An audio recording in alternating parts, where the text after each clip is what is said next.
yung mga atat na media, ewan ko ba kung sila ba inutusan ng ni Tambi para kulitin yung mga senador. Hindi ko alam kasi si Escudero, lagi rin nilang kinukulit kahit lagi ngang sagot ni Chis Escudero. Sinabi ko na yan sa inyo, February pa lang. Paulit-ulit. Hindi ko nga, alam mo, bilib ako sa patience ni Chis Escudero. Bilib talaga ako kasi kung ako yun, babagsakan ko na mikropono yun, sasabihan ko, pwede ba i-review nyo na lang yung sinabi ko? Paulit-ulit yung tanong nyo. Hindi, alam mo minsan, hindi ko alam kung nanggagago lang ito mga media natin o sadyang tanga lang din sila. O baka naman talagang binayaran sila para mangulit. Hindi ko alam kung alin doon sa tatlo. Sige nga, i-comment nyo dyan. Una, tanga lang talaga sila. Hindi nila maintindihan yung paliwanag. Pangalawa, binayaran sila para kulitin yung mga senador para merong balita tungkol sa impeachment. Sige nga, alin doon sa dalawa? Ito, pakinggan natin. Ito naman, this time, si Cayetano naman ang kinulit nila. Kasi, ang sagot na lang lagi ni Escudero, basahin nyo yung remand. Tapos, di ba sinabi ko na yan nung February pa? Laging ganun ang sagot ni Chis Escudero. Siguro, sige, tanungin naman natin yung iba. Nababara na tayo, medyo nagbumuka na tayong tanga kay Escudero.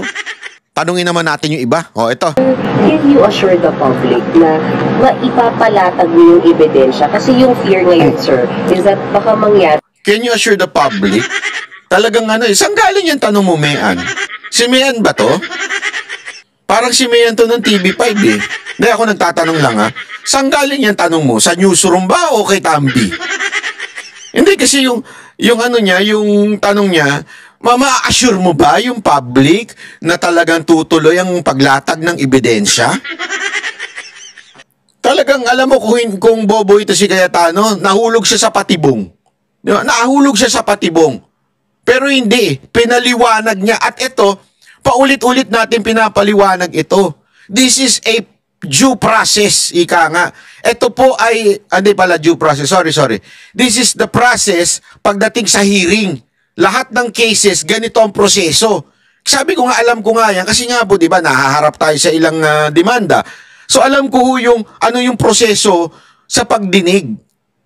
Hindi ko maintindihan, sadyang tanga lang ba talaga yung mga media? O binayaran ni Tambi?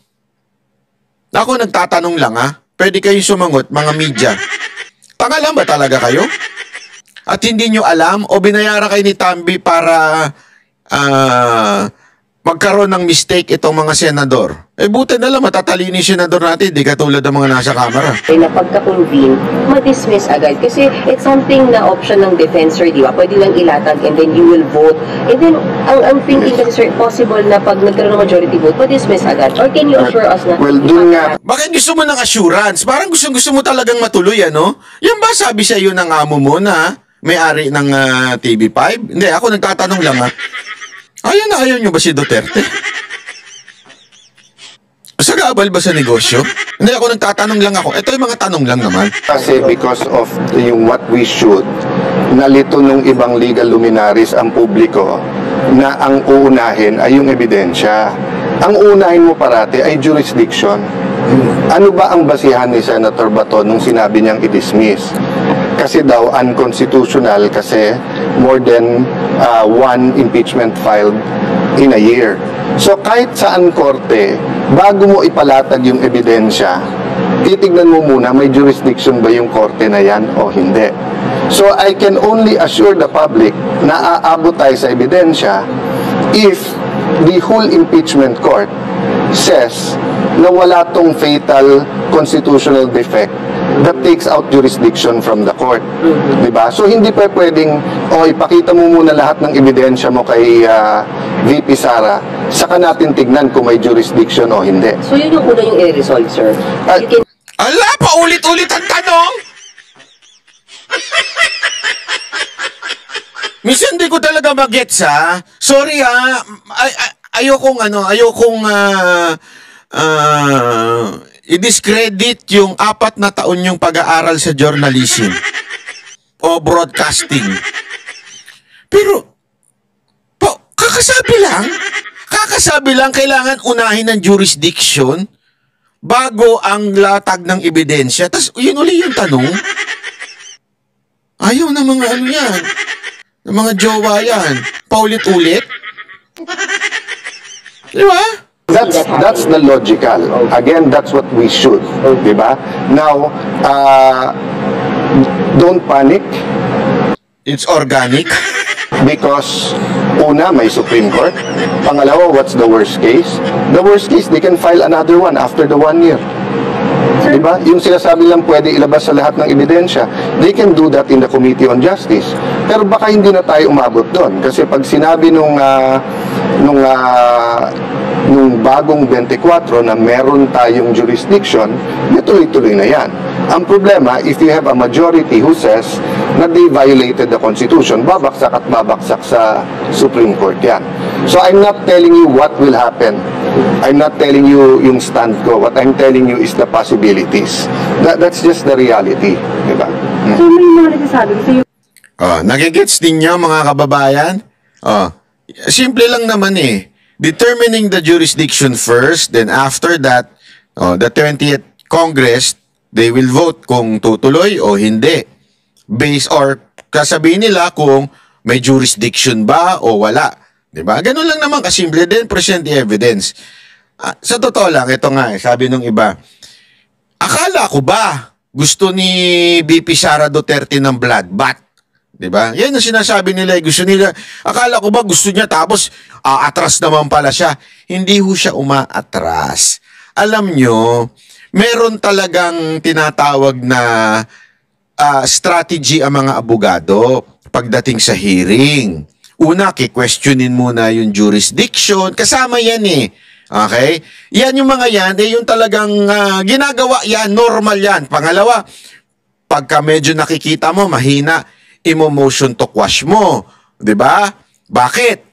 Kasi hindi mo pa pwedeng sabihin, okay, tara. Ano na tayo, dire-diretso na. Hindi pwedeng ganun kagad ng ang sabihin ng defense o yung mga abogado ni BP Sara Duterte. Kasi darating yung point, upon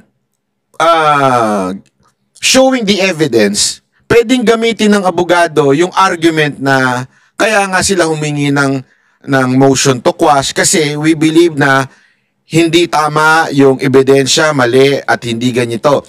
Kaya nga kami humingi, sa ano to ha, sa mga korte to ha, kaya nga kami nagtanong ng jurisdiction because the crime was committed dito. Sinasabi ninyo. So therefore, mali kayo. Kasi yung pinipresenta ninyo ay wala doon sa jurisdiction. So maraming way para matalo yung nagpo-prosecute sa'yo. Kaya ginagawa muna yung mga steps. Naintindihan nyo, bigyan ko kayo ng very detailed na Halimbawa, may patayang naganap. Halimbawa, tapos inakusahan ka, 'di ba? Yung patayang naganap sa Quezon City. Pero yung trial abay nangyari sa Makati, halimbawa. Kaya nga pinapalipat mo ng jurisdiction. Kasi sandali, Quezon City, kasi sinasabi niyo yung crime nandito sa Quezon City, bla bla bla, ganyan-ganyan. No? Halimbawa lang naman po ito. Siyempre, marami pa akong usapin ho dito.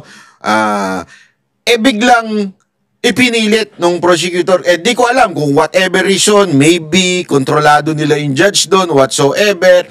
So magkakaroon sila ng sarili nilang opinion na hindi, kaya dito yan kasi yung napatay, ganito, ganito, ganito. Di ba? Hanggang huhulihin na ngayon ng defense, sandali, akala ko ba napatay dito? Tapos bakit yun dyan dinala? So dyan pa lang, mali na kagad kayo. So ibig sabihin, talo na kayo dapat. Kasi nga, lumipat bigla yung venue.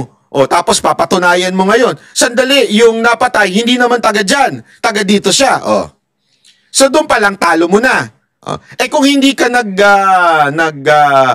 bigay ng nag-motion ka na change of venue, yun yung sa jurisdiction para mo nang tinanggap agad-agad. So pwede pang gamitin yun. So everything na mangyayari sa court can be used in favor or against doon sa inaakusahan. Naintindihan niyo ibig ko sabihin? Therefore, yung mga ganitong proseso, it doesn't mean, yung katulad kay VP Sara Duterte, it doesn't mean na ayaw ni VP Sara Duterte. Kaya lang, kailangan lang i-exert lahat ng effort ng mga abogado yung mga argument nila. Para pagdating sa panahon, kung kakailanganin yung argumento na yun, at tingnan nyo na, sinubukan namin questionin yung jurisdiction, sinubukan namin kasi mali yung ganito, di ba? Nakigets nyo? Hindi ibig sabihin natakot na si VP Sara Duterte. Yung iba kasi tatanga-tanga eh. Lalo na yung mga tanso, tsaka mga pinklawa, lalo na yung mga wokininam nyo.